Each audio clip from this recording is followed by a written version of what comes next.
En este primer foro, respecto a la nueva política migratoria, participa el doctor Andrés Ramírez Silva, coordinador general de la Comisión Mexicana de Ayuda a Refugiados, la Comar, que además de ser un gran amigo, es una persona apasionada del tema y nos encanta tenerlo aquí.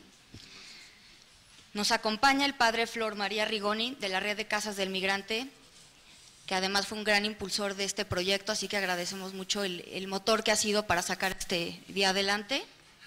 Y por supuesto, en casa, el doctor Tonatiu Guillén López, el comisionado del Instituto Nacional de Migración, a quien le cederé la palabra para presentar el primer foro, sin antes permitirle al padre que me pide unos minutos para poder contarles cómo es que llegamos a este día. Entonces, muchas gracias, bienvenidos, y le cedo la palabra al padre. Gracias, Ana. Bueno, nosotros como Casa Red de Migrantes Calabrini tenemos 34 años aquí en México. Hemos hospedado hasta la fecha 730,000 indocumentados, la mayor parte mexicanos, últimamente por un periodo centroamericanos y ahora desafortunadamente por mi gran tristeza, porque yo empecé primera casa en Tijuana, estamos recibiendo deportados. Hemos pensado en un foro así, sobre todo después de la caravana, las intervenciones explicarán, y soy muy sincero y franco, porque yo en migración, desde que empecé con la FM3, siempre he encontrado una mano tendida. Y aquí, por 10 años, preparamos la ley de migración, junto con Magdalena Carral, que no me esperaba de encontrar, y otras personas de buena voluntad, y es todo. Y el instituto nos abrió las puertas. Muchas gracias. Esto es el motivo por el cual estamos aquí.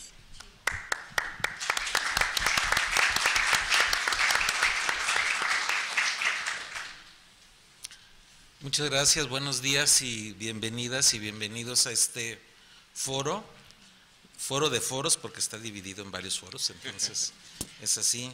Les agradezco muchísimo su presencia, su participación, pues en un tema fundamental, uno de los muchos temas esenciales de la dinámica migratoria que tenemos cotidianamente en el país y en los países vecinos. Ya lo desarrollaremos y seguramente avanzaremos iniciativas importantes. Para mí pues es especial por muchas razones esta reunión. La primera que es mi primer evento aquí como comisionado, entonces estamos inaugurándome en una actividad que es de lo más sana para el instituto, que es el diálogo con organismos de la sociedad civil, académicos, nacionales, internacionales.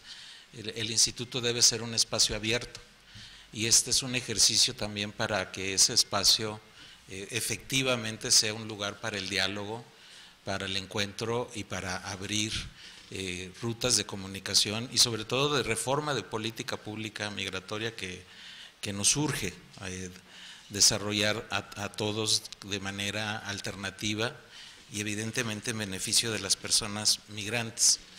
Este diálogo, por eso lo subrayo, es muy valioso, es muy importante.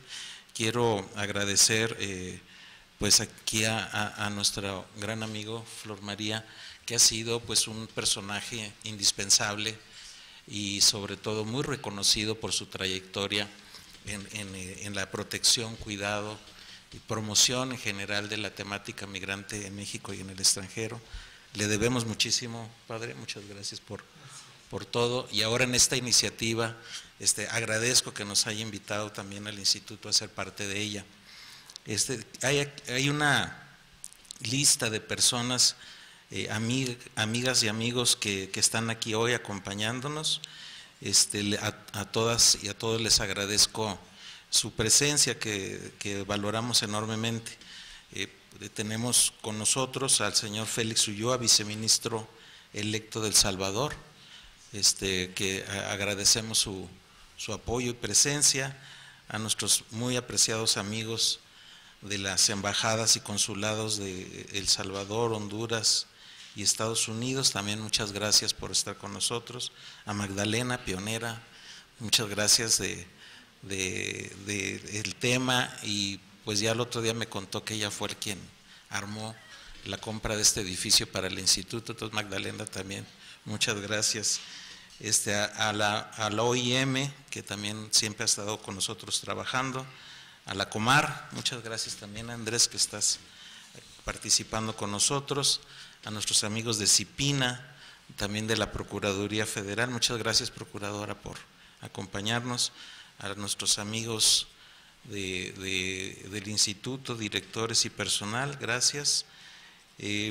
A todos, no me detengo en la lista porque está muy larga, pero les agradezco su participación. Ya quisiera ahora entrar en el primer tema, que es el de la nueva política migratoria.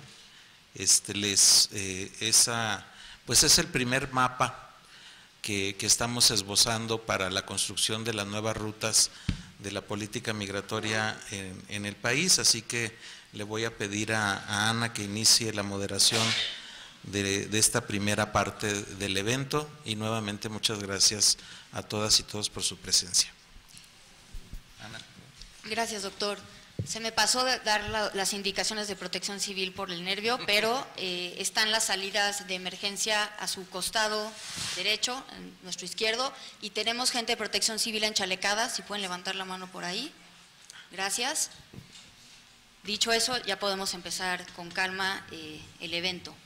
En este primer foro vamos a hablar sobre la nueva política migratoria y le voy a ceder la palabra al doctor Andrés Ramírez de la Comar para que nos dé unas palabras. Muy buenos días a todas y todos.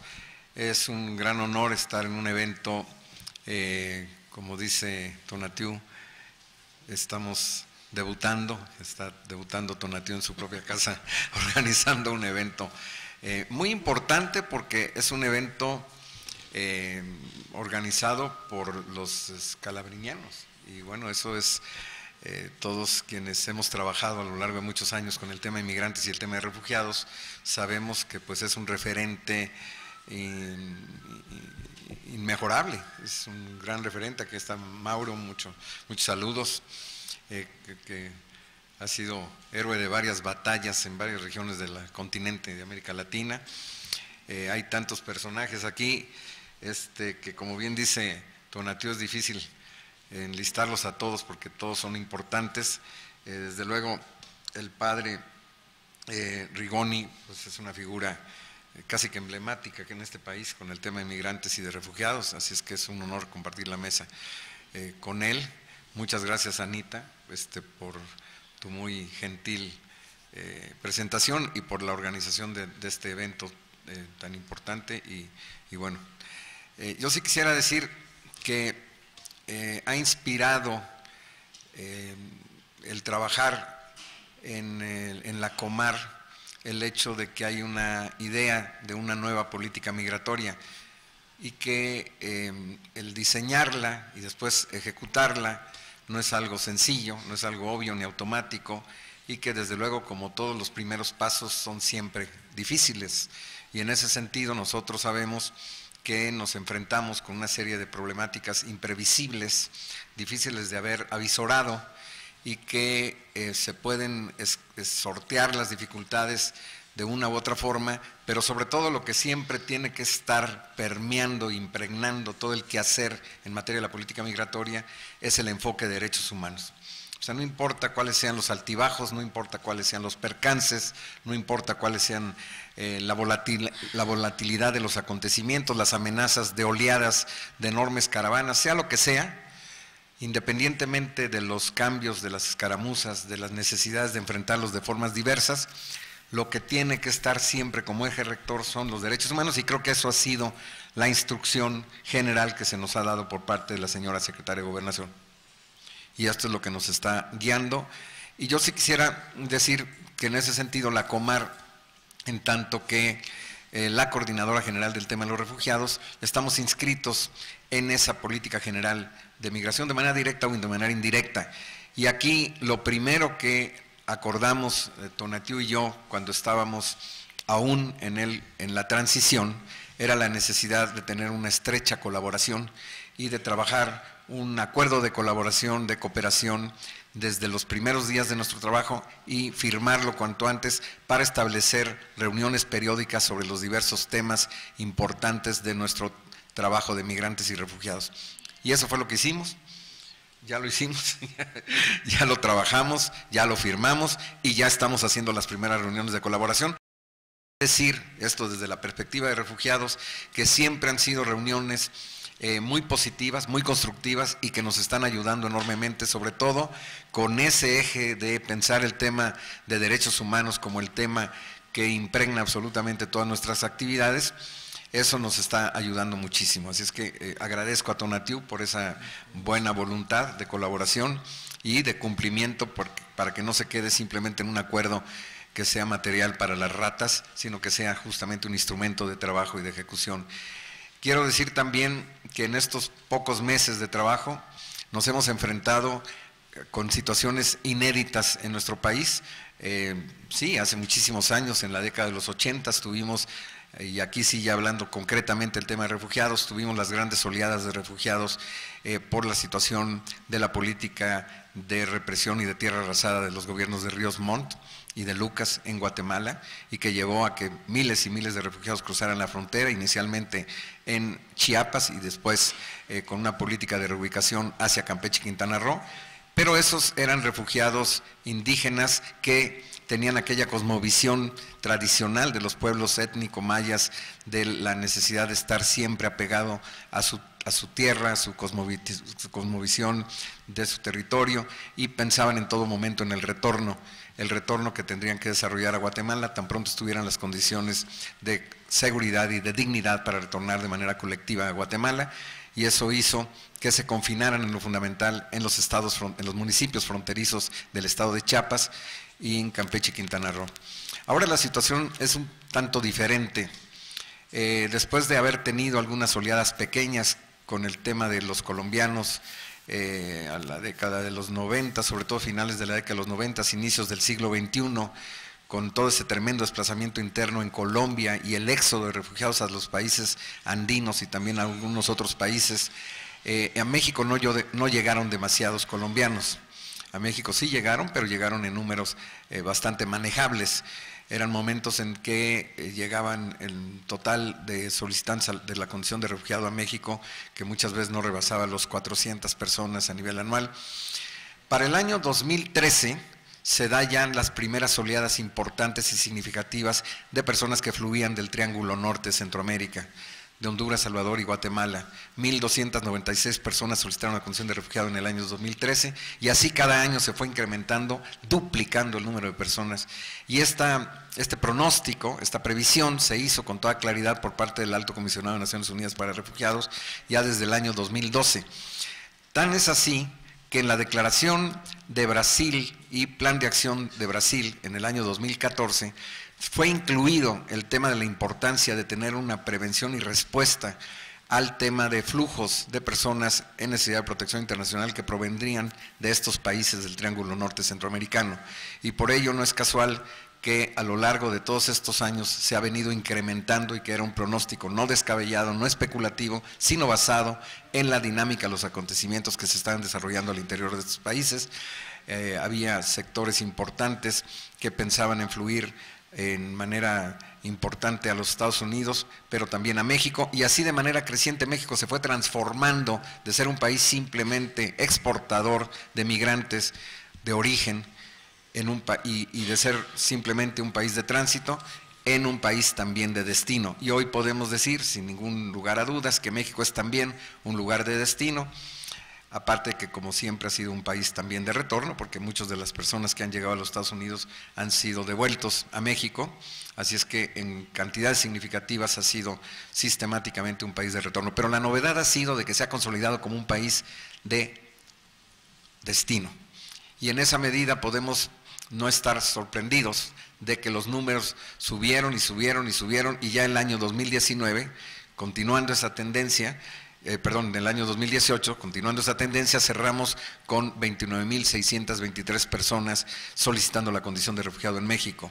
Y que este año, en el poco tiempo que vamos, en los meses de enero, febrero y marzo, que aún no concluye, ya tenemos prácticamente 12,000 personas que han solicitado la condición de refugiado, que si nosotros lo multiplicamos ya a escala de los 12 meses del año, vamos a tener una cifra de alrededor de 50,000 personas solicitando la condición de refugiado, en una situación en donde la capacidad operativa de la Comar sigue siendo bastante limitada, y en una situación en la que, sin embargo, hemos tenido una tremenda flexibilidad. Dijo Tonatiuh hace un momento algo que es muy importante: migración tiene que ser un espacio abierto. Yo creo que esto es significativo, no es solamente un gesto de quedar bien con nadie. Yo creo que es una cuestión que se está haciendo en la práctica. Yo en la Comar, por ejemplo, me decían que muchos periodistas que van con frecuencia a la Comar, me decían, nunca nos habían abierto las puertas. Lo mismo pasa con la sociedad civil.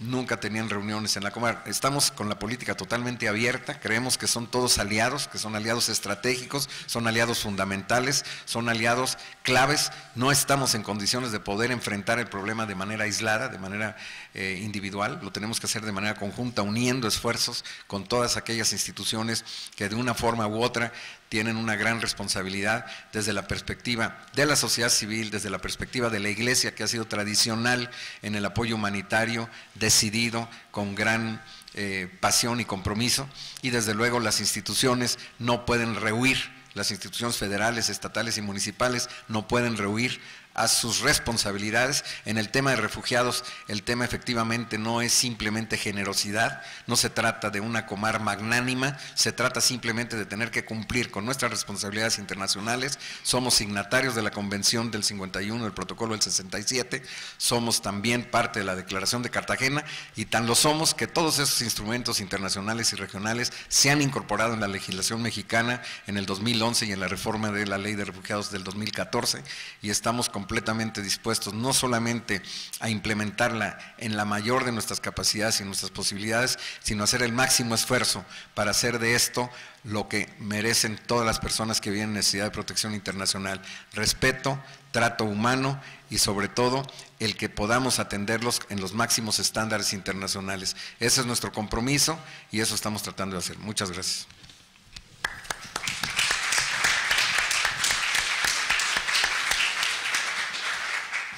Muchas gracias, Andrés. Le cederíamos ahora la palabra al doctor Tonatiuh para que nos dibuje un poco los ejes de la nueva política migratoria. Muchas gracias, Ana. En el tiempo breve que voy a tener para comentar los elementos de la nueva política migratoria, va a ser un cuadro rápido, pero espero poder describir con claridad hacia dónde estamos avanzando y queremos llegar. El primer asunto es que efectivamente el gobierno del presidente López Obrador se planteó una innovación sustancial en la política migratoria, al nivel de que estamos aspirando a construir un nuevo paradigma de la política migratoria mexicana. Este paradigma está basado en dos principios que son la guía central de todo el hacer y del transcurso de la nueva política. El primero es el de respeto irrestricto de los derechos humanos y el segundo es el del desarrollo como base de cualquier movilidad humana. Entonces, desarrollo y derechos humanos son esa pareja de términos que orientan el camino de la nueva política, al que agrego ahora un escenario adicional, que es un concepto de su comprensión integral. Si la política migratoria la asumimos de manera integral, por lo menos en su proceso, lo que tenemos son una política que primero concibe y asume todos los flujos y todas las dinámicas que están en México ya sea o pasan por México o que derivan de nuestro país, pero al mismo tiempo, si esta visión de integralidad la pensamos a partir de sus herramientas, de cómo se aplicaría o de cómo se está aplicando, por lo menos tiene 4 derivaciones. La primera es que necesariamente es una política que contiene una política internacional. Esto es, para tener una política migratoria integral, debe concebirse e instrumentarse a través de la política internacional. Y traducido a escenarios que conocen, pues obliga a una redefinición del diálogo con Estados Unidos, a una redefinición del diálogo con los países del norte de Centroamérica, que seríamos los vecinos en los que interactuamos más en la materia, pero incluso a una redefinición de diálogos con otros países que participan o pudieran participar en los procesos migratorios de la región. Entonces ya eso obliga a una visión regional amplia de la política migratoria y por lo mismo, reitero, tiene una vía de instrumentación a través de la política internacional. Y esto implica entonces que la Secretaría de Relaciones Exteriores sea parte activa de la nueva política migratoria, por ejemplo. En eso se traduce esa ruta. Lo estoy señalando como ruta, ¿no? Tenemos que movernos en esa dirección. El segundo impacto de la visión integral de la nueva política es que necesariamente es intersectorial a nivel del gobierno federal. Esto es, no es un asunto ni de Segov, ni solamente del Instituto Nacional de Migración. O sea, hay la necesidad de que los procesos migratorios tengan una lectura y eventualmente parte de instrumentación en el conjunto del aparato del gobierno federal, ¿sí? Para decirlo de esta manera, es algo parecido a la perspectiva de género, ¿no? Que es universal, transversal.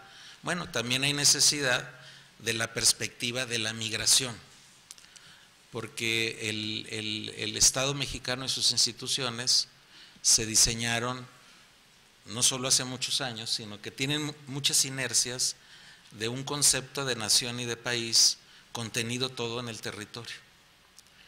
Y eso ya no existe, o sea, la nación mexicana ya se desbordó, ya somos, solamente para dar un dato, 24 millones en Estados Unidos. Y la movilidad de esos 24 millones y la interacción de esos 24 millones con los otros 124 que estamos por acá, nos da una nación de otro perfil, de otra estructura y otro conjunto de interacciones de esa movilidad con las instituciones del Estado. Entonces, uno de los principios de la nueva política migratoria es la progresiva adecuación del Estado y de sus instituciones y de su legislación y de sus procedimientos a la nueva estructura de la nación y a los flujos migratorios internacionales. No es algo simple, ¿eh? Ya lo vimos, no es algo simple ni siquiera en el diagnóstico, o sea, no hemos terminado ese diagnóstico. Ya lo vimos, por ejemplo, con los niños regresando de Estados Unidos que traen un certificado escolar de quién sabe cuál lugar y que nuestro sistema no es flexible en la adaptación, o al revés también. Entonces, ese es solo un ejemplo del escenario institucional que no está adecuado, o niños bilingües, biculturales. Entonces nos obliga a repensar hasta nuestro modelo educativo. Entonces, es un ejemplo, pero lo pueden multiplicar por todo. Y habitualmente solo vemos algunos puntos del asunto, pero es complejísimo. Por eso la invitación a que lo veamos de manera intersectorial, nos toca a todos. A veces pasan cosas que reiteran esta inercia que, es migrante, entonces le toca migración. No necesariamente, no necesariamente. O sea, sí tenemos mucha interacción con eso, obligación y materia, pero puede ser un asunto de todas las instituciones también. Entonces hay necesidad de esa lectura integral. Y les reitero, ni siquiera el diagnóstico lo tenemos bien hecho de dónde hay fricción entre las instituciones y las dinámicas migratorias. O en el tema de los niños, ¿no? Como vimos recientemente, niños migrantes, o sea, nos estamos adaptando, reaccionando al escenario. Pero hay que hacerlo a mayor velocidad y con mayor claridad de qué es lo que tenemos que ir adaptando, gestionando. Entonces, por eso también es intersectorial. Y luego también es intergubernamental, porque no es solamente una cuestión federal. Ahora hay algunos gobiernos locales que dicen, no, si es migrante es federal el asunto. No, es algo que nos toca a todos los gobiernos, a veces sin querer, a veces por necesidad, a veces por marco institucional, que sería lo ideal. Entonces, desde la perspectiva de aplicación también es intergubernamental. Y además, y no solo porque está aquí Flor María, sino porque es la verdad, también es con articulación social. Entonces, la nueva política migratoria no puede desconectarse de un diálogo social amplio. No puede, no debe.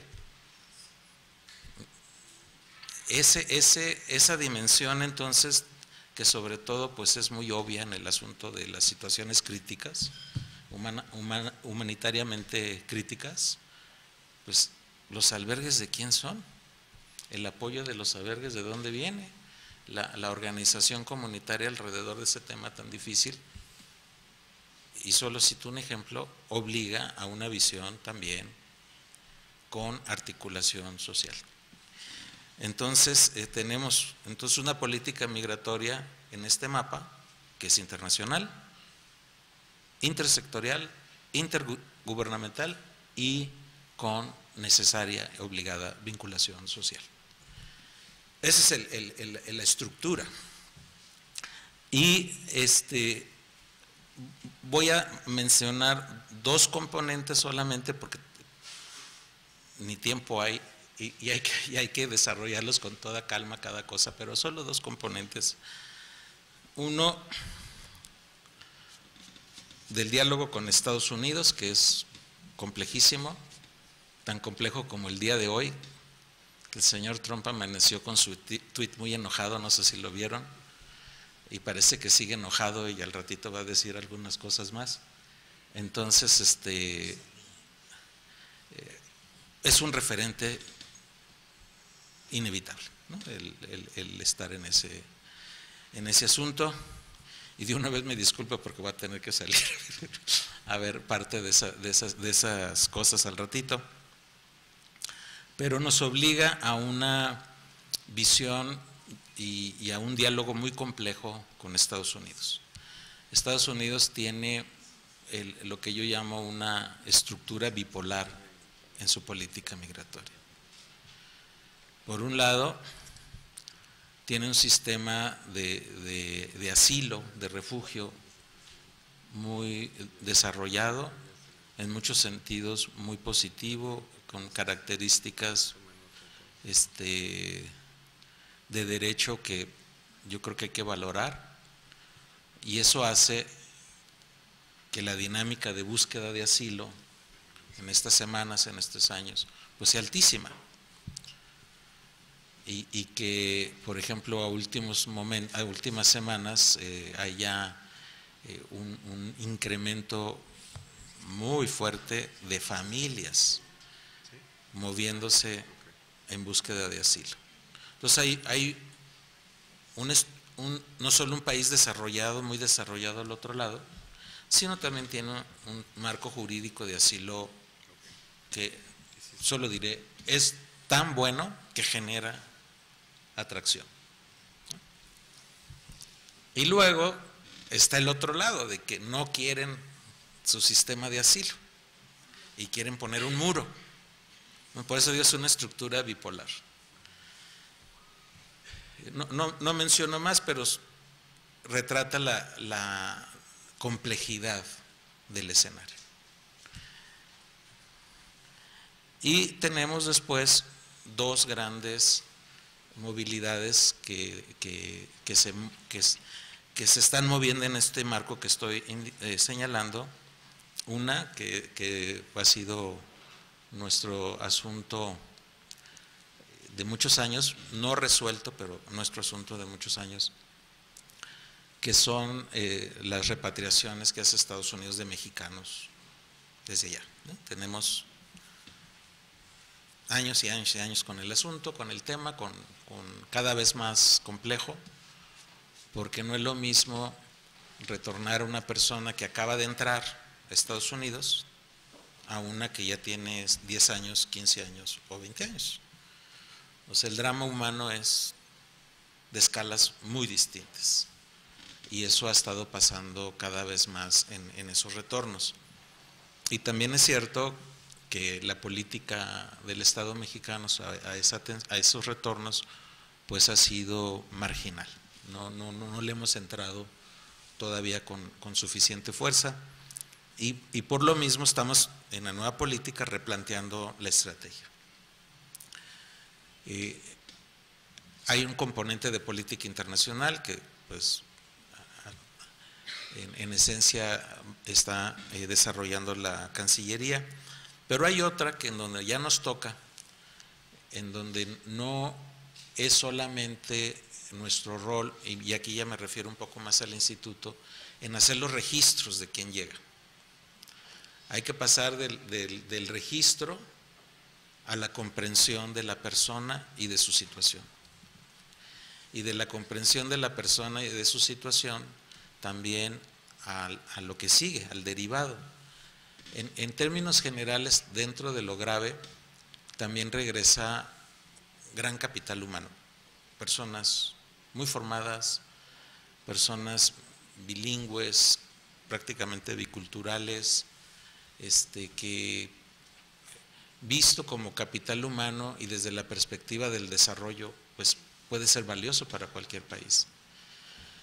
Visto desde la perspectiva de su situación personal, reitero, son situaciones muy crudas.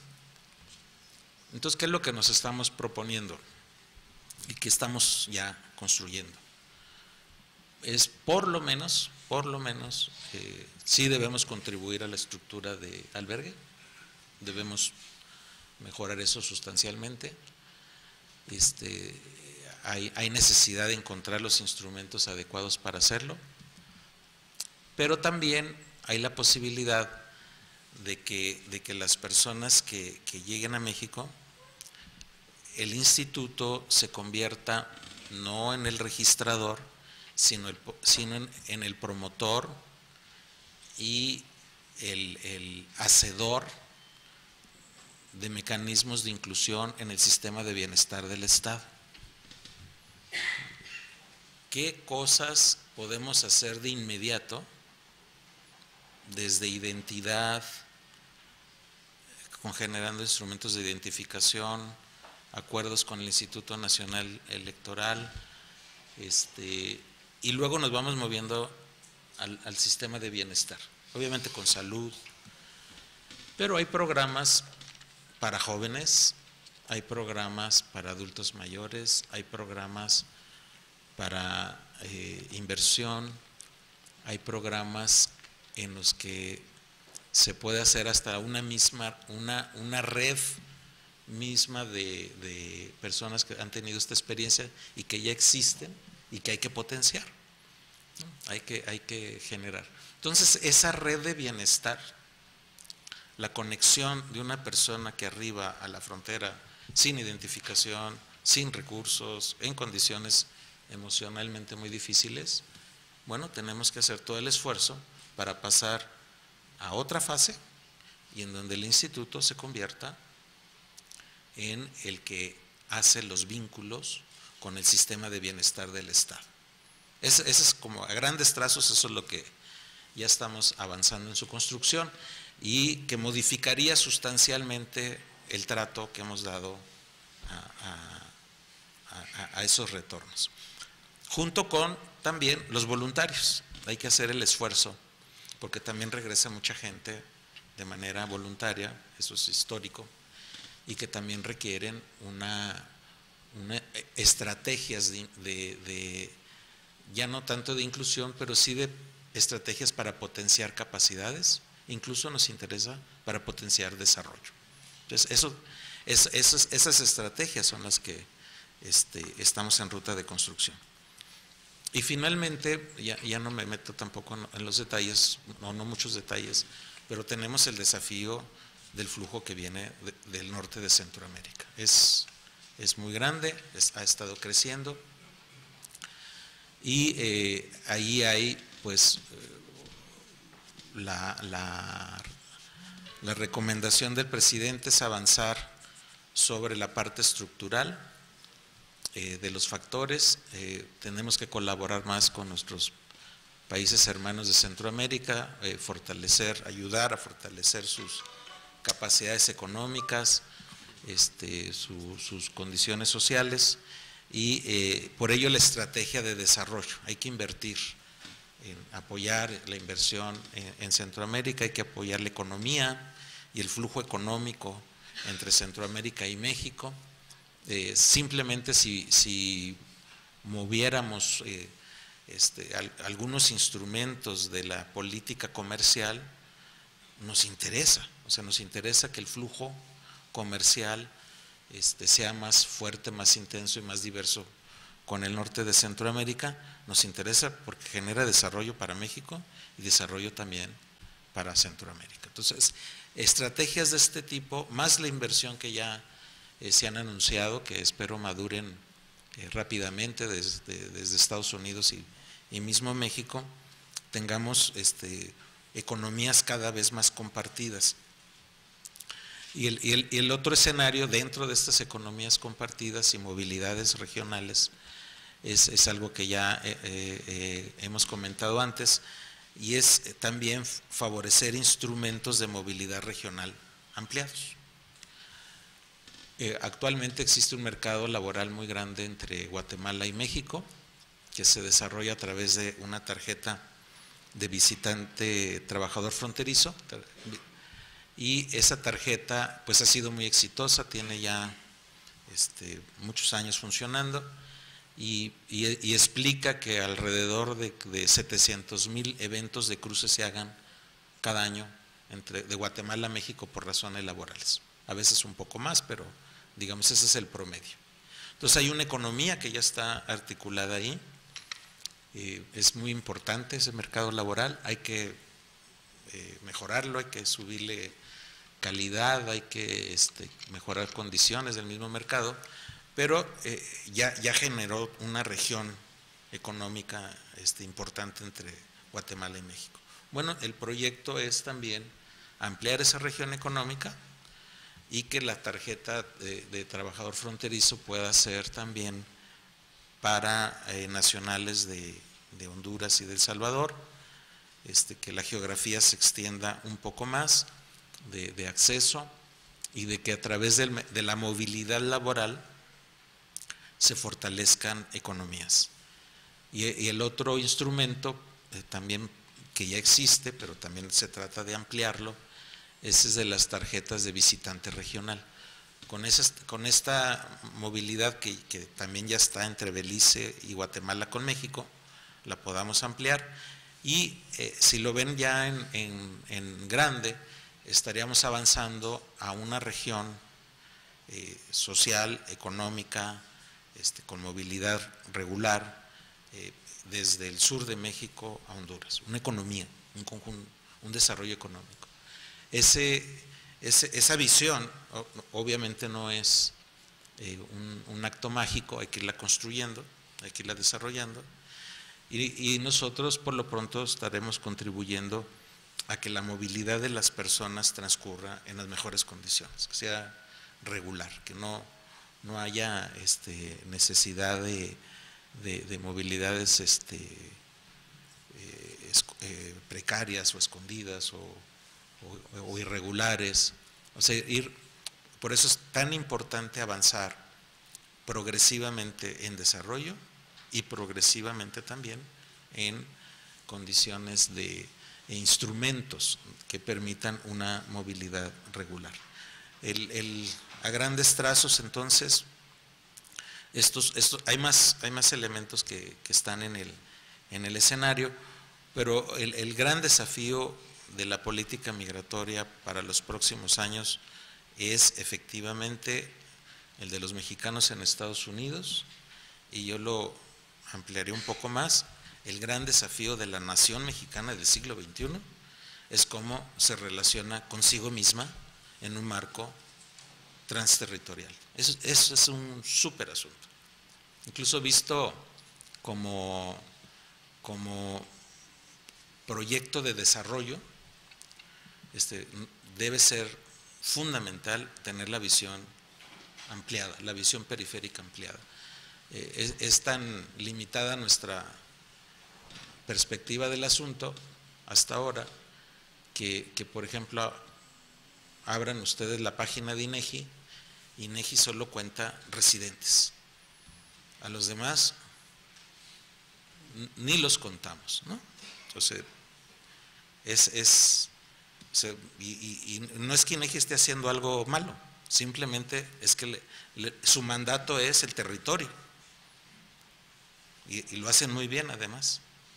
Pero ¿qué tal si además le pedimos, ¿saben qué? Hay unos compas allá del otro lado, nada más 24 millones, que son una estructura increíble para políticas de desarrollo, para estrategias de desarrollo, para el encuentro de la nación?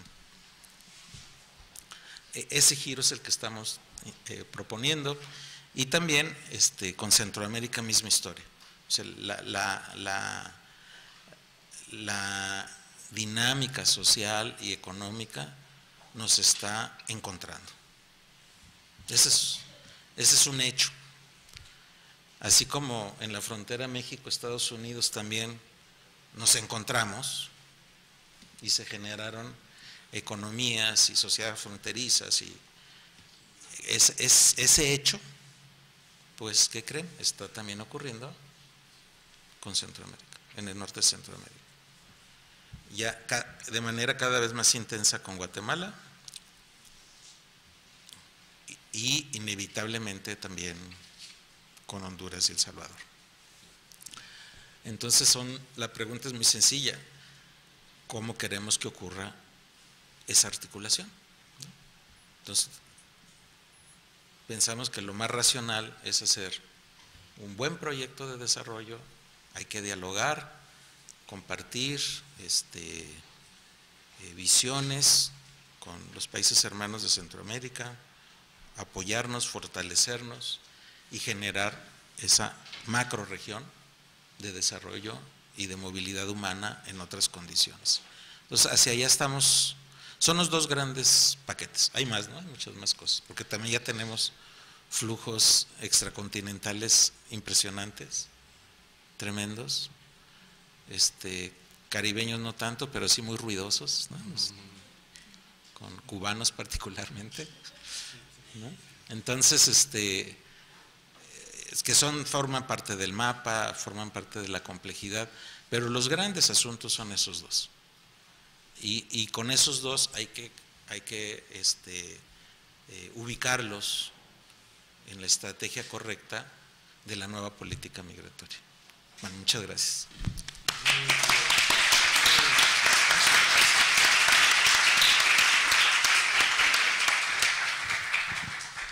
Muchas gracias, doctor. Y aprovechando esta última línea con la que nos dejó, voy a meter dos preguntas que ya mandaron directo, para ver si tenemos unos 2 minutos antes de cederle la palabra al padre.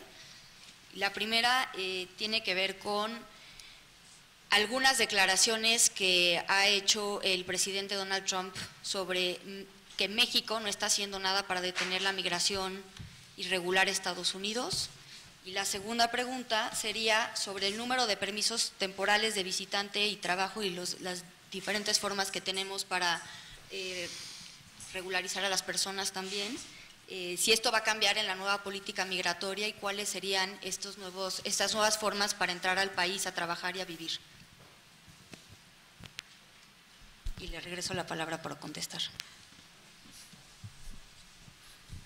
Muy difíciles. No, bueno, con el señor Trump, pues al rato escucharemos más de él. Sí es un referente inevitable Estados Unidos, inevitable. Y reitero, hay una política, hay una estructura de gobierno y de política migratoria bipolar. Por un lado abre mucho, y del otro lado niega. Entonces, ahí hay una tensión tremenda. Y pues efectivamente hay factores de atracción y de expulsión. Y nosotros estamos en el sándwich ahorita. Y el tema migratorio de México hacia Estados Unidos es sobre quienes están allá, no quienes todavía van, es más bien los que quedaron. Y hay que resolverlo, ¿no? Hay que resolverlo de la mejor manera. Y el asunto de la movilidad, pues vuelvo al punto de hace rato, la respuesta es desarrollo, ¿no? Esa es la solución. La respuesta son las políticas de reunificación familiar, que también es otro tema muy grande en la movilidad. Entonces, yo más bien invitaría a que camináramos a esas políticas de manera mucho más decidida. Y los números, no me los acuerdo ahorita en este momento, pero pues deben andar ya en los últimos 10 años o algo así, Magdalena, ¿cuándo empezamos? En 90 y tantos, ¿no? Algo así, las tarjetas deben andar pues cerca de 1 millón o por ahí. Entonces, no todas tienen que estar vigentes, a lo mejor, pero se han emitido un montón de tarjetas. La movilidad regional pues excede 2,5 millones de eventos al año. Entonces es muy grande, es muy intensa. Y si además sumamos la movilidad tradicional, local, entre comunidades, nos va a dar cifras enormes. Pero lo que subrayo es que esas cifras van a ir creciendo. Y nos conviene que vayan creciendo de manera regular y estimulando desarrollo económico. Ese es el desafío, ¿no? La orientación.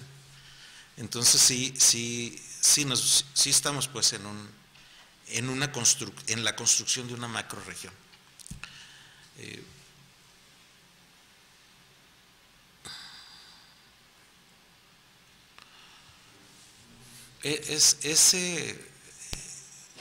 Este asunto de desarrollo, solo ya termino el comentario, hay personas que piensan que tiene efectos en 5 años o en 10 años, ¿no? El desarrollo, no, sí, pero en 10 años. Y con ese argumento no empezamos el camino. No, pero perdón, podemos demostrar exactamente lo contrario. Invirtamos en una comunidad y vamos a ver si no generamos intereses, capacidades, visiones. Pues a todos nos gusta donde nacimos, no sé por qué, pero a todos nos gusta, ¿no? Y Centroamérica es un gran lugar, fantástico, y México es un gran lugar, fantástico. Y muchos lugares son así, fantásticos, pero hay factores de la migración que generan movilidades, pues en gran medida forzadas por las condiciones. Entonces invirtamos en las comunidades, invirtamos y vemos, porque eso, hay muchos ejemplos internacionales de estas experiencias, en temas, por ejemplo, de violencia, hay ejercicios ya hechos, incluso en México, de desarrollo social y comunitario, que casi de inmediato generan cambios en la vida comunitaria, casi de inmediato. Pero hay que focalizarlo sobre los niños, sobre los jóvenes, sobre calidad de vida, sobre condiciones de bienestar básico, y son reacciones rápidas. Entonces, ese es cuando hablamos de políticas de desarrollo tampoco hay que confundirnos, no es solamente una gran presa o una gran hidroeléctrica, no. Es desarrollo dirigido a la calidad de vida de las personas. Ese es el tiro preciso. Gracias, doctor. Muchas gracias. Ahora sí le cedería la palabra al padre para hacer algunas reflexiones sobre estos nuevos ejes de la nueva política migratoria.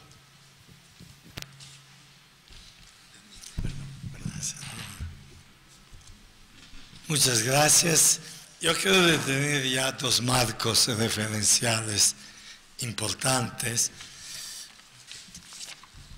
Mi título, como lo pueden ver ahí, parto de un hecho: México frente a la caravana.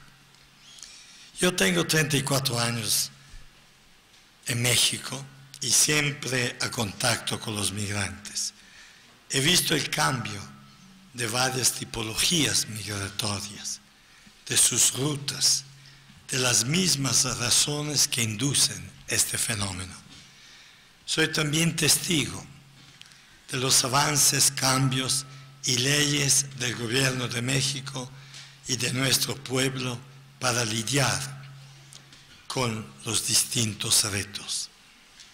Hoy el fenómeno de la caravana plantea, en mi visión, toda una serie de preguntas que rebasan Centroamérica, México y ese pedazo de historia que estamos llamados todos a vivir juntos.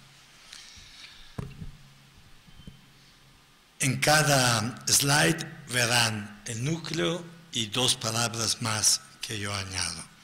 Primero, la caravana no es un flujo migratorio más. Sí, la caravana hoy es un concepto, una visión distinta, es ya sociología postmoderna. Es lo opuesto de la migración que conoció México en su población después de la Segunda Guerra Mundial y antes con el programa Bracero y antes, o la de Italia y Europa en el 800. Aquella era una migración económica fundamentalmente, hecha por grupos o individuos casi invisibles, que llegaban a un país pidiendo pan y trabajo en cambio de sus manos y su sudor. Desde hace unos 10 años, el río de la migración se ha revuelto. Hay migrantes, hay coyotes, hay buitres y miembros de la organización criminalizada. Estamos delante de lo que en un artículo yo llamaba los bloques erráticos, que la geología nos recuerda están juntos a la mayoría de otras rocas, pero no tienen ni la misma origen ni la misma composición. Es importante saberlos dividir. Hoy la caravana viene muy visible, se anuncia con anticipación, queda compacta, exigiendo e imponiendo derechos, tiene momentos de violencia y es, en mi evaluación, más bien una denuncia. Caravana como denuncia. Es una primavera revolucionaria que nadie nos esperábamos. De un decir basta a un modelo económico, político y social que va reduciendo millones de personas al borde de la dignidad. Es la revolución de una periferia que hoy se reduce por lo pronto al triángulo norte de Centroamérica y se expresa en la migración, pero mañana podría ser de una minoría cualquiera, de los indígenas, de un grupo ideológico, hasta político, que rompe con el pasado y lo hace con la fuerza, porque cuando rompen, a su espalda no queda que el vacío en el cual han vivido hasta ese momento. Caravana como avanzada de otras oleadas.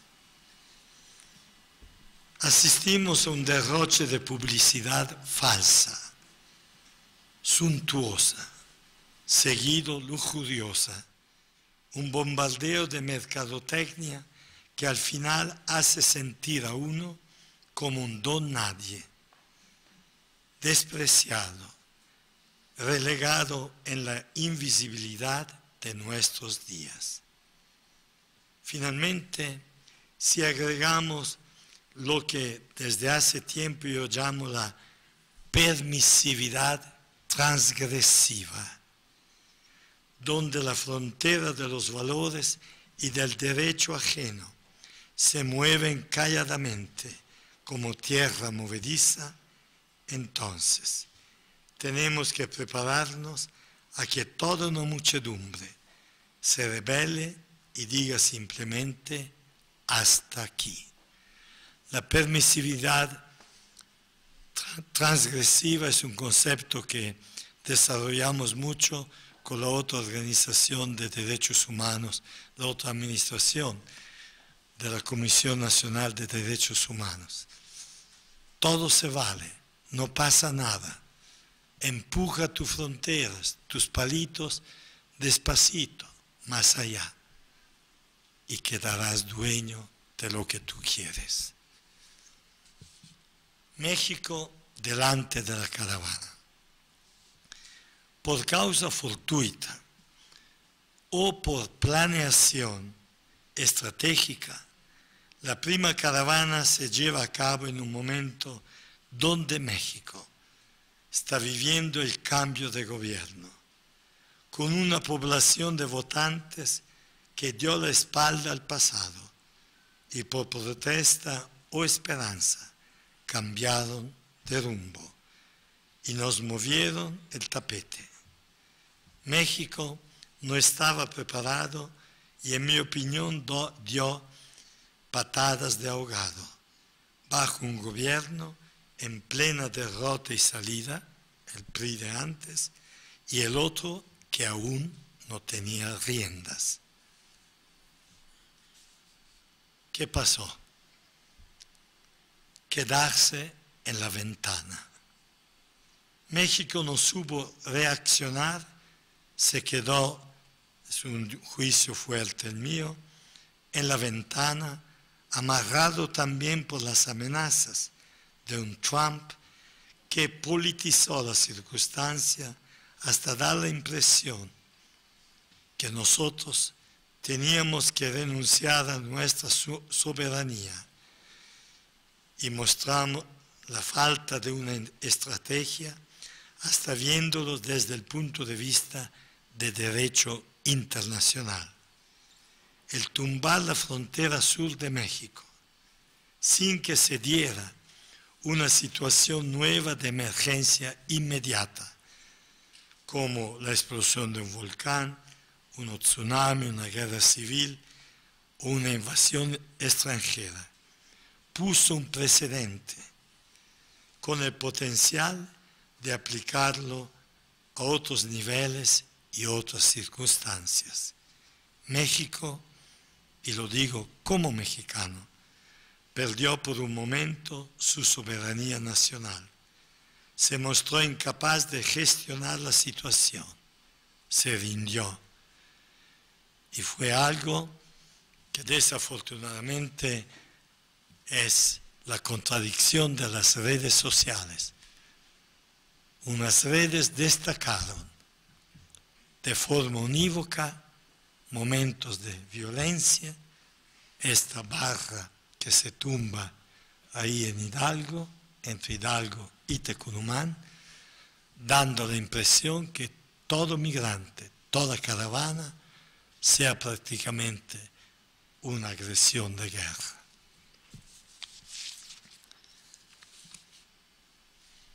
Caso omiso de la ley de migración, yo la llamo, porque nos sudó, nos hizo sudar.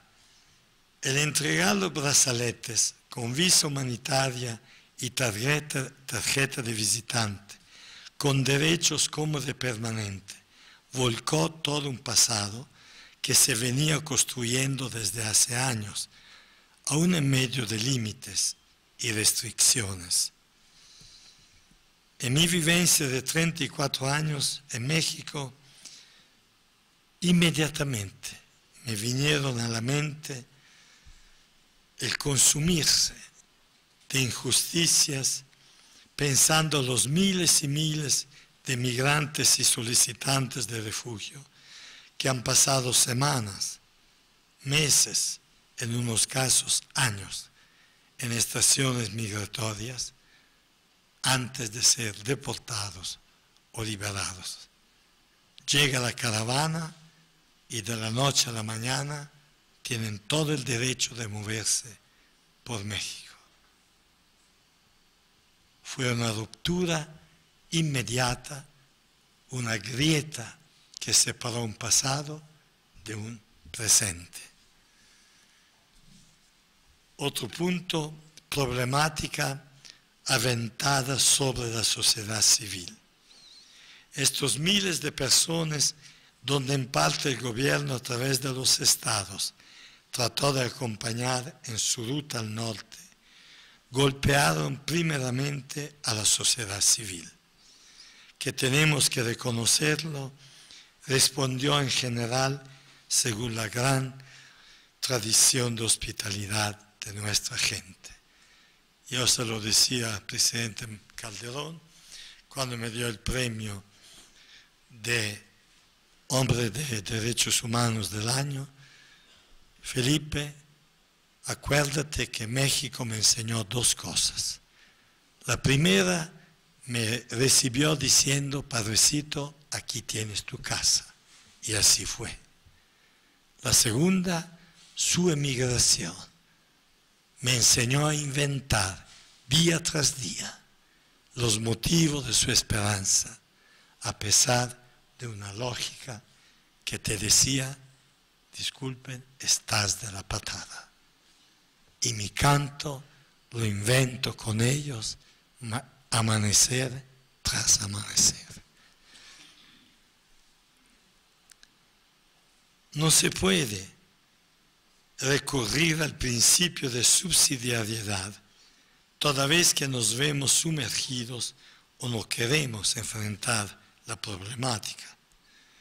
En este sentido, nuestra congregación de Scalabrini y la Iglesia inventaron muchas formas desde hace 30 años para aliviar un fenómeno donde, seguido el mexicano antes y centroamericanos después, y otra vez ahora el mexicano deportado, resolvía, a pesar y tal vez en contra de sus gobiernos, el problema del pan de cada día y el derecho a una dignidad que no fuera solamente del mil usos, bloqueado a la mitad de los puentes sobre las fronteras.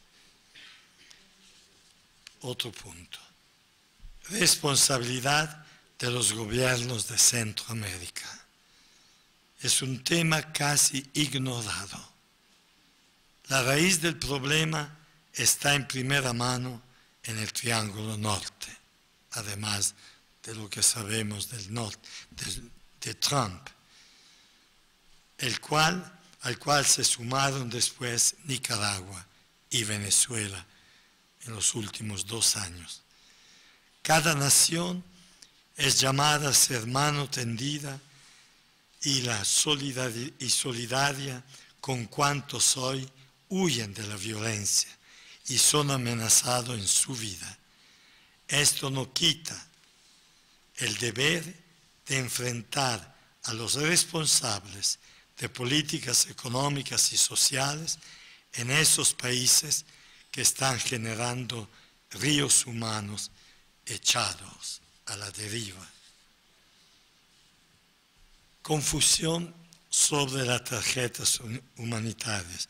En parte ya los dos que me han precedido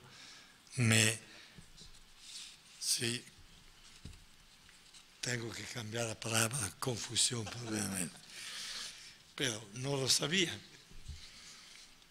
¿Cuál es el marco jurídico de esas tarjetas? Su vigencia, su posibilidad de mutar el estado migratorio de visitante en temporal y luego permanente, su derecho al trabajo.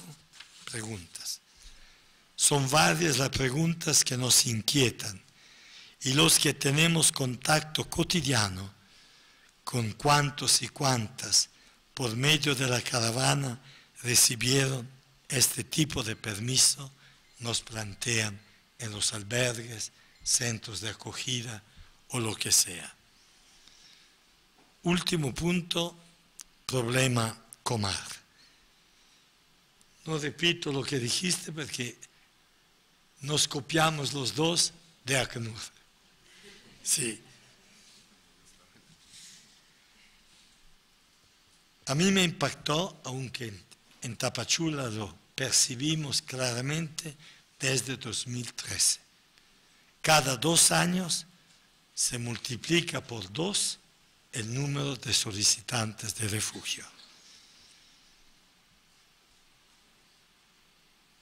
Yo sé que hay programas abiertos, me lo acaban de confirmar desde un punto de vista formal y agradezco muchísimo, pero Comar ha sido un poco, en mi experiencia, la cenicienta del gobierno de México. Migajas, y qué bueno que Segov se acerque a Secretaría de Relaciones Exteriores, porque no ha siempre sido de gatos y perros, pero un Estado y su gobierno se presentan al mundo por su capacidad, atención y apertura a través de su sistema de migración y asilo. Sé que hay proyectos prometedores, ya lo digo, mi aplauso, mi apoyo como red de casas del migrante. Nosotros de México, América Latina, subimos a nuestro database un promedio de 345,000 migrantes atendidos. Es nuestra misión. Conclusión. Tal vez mi intervención pueda parecer fuerte e injusta.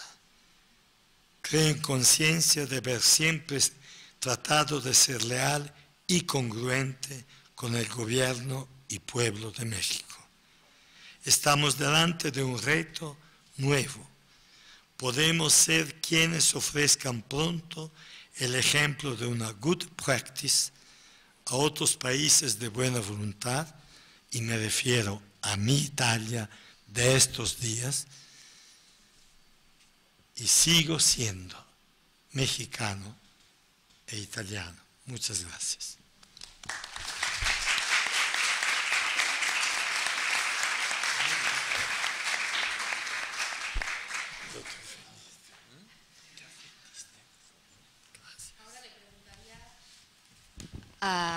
Al doctor Andrés y al doctor Tonatiuh si tienen alguna reacción para contestar, y si no fuera el caso haría una breve síntesis de los puntos que tocaron, concluiríamos este panel, pasaríamos al coffee break que está atrás y empezaría el segundo foro, que será moderado por la maestra Ana Laura Martínez de Lara, que es la directora general de Control y Verificación. Si ustedes tienen algo que contestar, aprovechen el momento. No, yo creo que la Cenicienta tuvo la oportunidad de convertirse en princesa. Me gusta. Yo pregunté. Muy bien. No, yo solo quiero agradecer a Flor María porque siempre su reflexión es muy fina, muy detallada. Es una presentación fuertemente conceptual, orienta. También la recibo con mucho aprecio porque son comentarios que enriquecen la visión, nos ayudan y que hay que valorarlos con cuidado, hay que retomarlos. Solo subrayo que son procesos en el que todos estamos inmersos, o sea, todos formamos parte. Hace rato nos decían que estaban esperando mucho de esta etapa del instituto. Y yo dije, no, estamos esperando mucho, todos nosotros participando en un proceso de trabajo que es colectivo, o sea,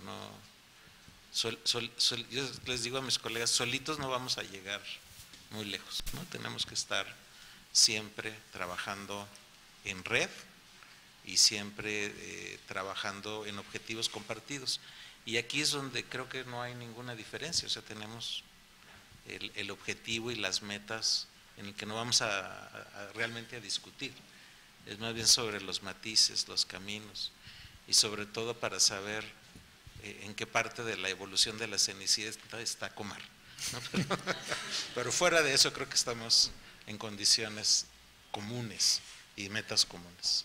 Pero un poco, Tonatiuh, el maestro habla al alumno, porque tú primeramente fuiste académico, y yo tengo un gran estima a los académicos, porque Marx decía, siembra una idea y pasarán los tanques de guerra para aplastarlos. Yo aquí en México la revierto, siembra una idea y nacerá un pueblo. Pues con eso concluimos este primer foro. Les agradezco muchísimo a los ponentes por regalarnos su tiempo y sus palabras, y a todos los demás por estar el día de hoy acompañándonos. Faltan 2 foros, hay un coffee break, quédense, vale la pena, y otra vez muchas gracias por acompañarnos en esta su casa, el Instituto Nacional de Migración. Gracias.